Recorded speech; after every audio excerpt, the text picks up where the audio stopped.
నేర స్థాపన చేయగలడు. 2024 సంవత్సరాలుగా ప్రయత్నిస్తున్నారు యేసు ప్రభు మీద బురద జల్లడానికి. ఆయన చేసిన పాపం ఏంటండి? పాపుల కొరకు ప్రాణం పెట్టడమా?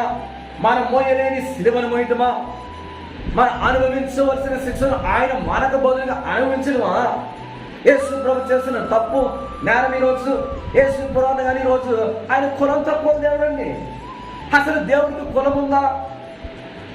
దేవుడి కులం ఏంటండి? దేవుడు ఒక్కడే అని ప్రతి గ్రంథము ప్రతి మతము కూడా మాట్లాడుతుంది కదా. మరి ఒక్కడే దేవుడు ఒకటే మతము అనుకున్నప్పుడు ఒకటే కులం ఉండాలి కదా. ఈరోజు 100 కులాలు ఎలా పుట్టుకొచ్చింది? ఈరోజు ఏమాత్రం కామన్ సెన్స్ కూడా లేదు ఈరోజు ప్రజలకి.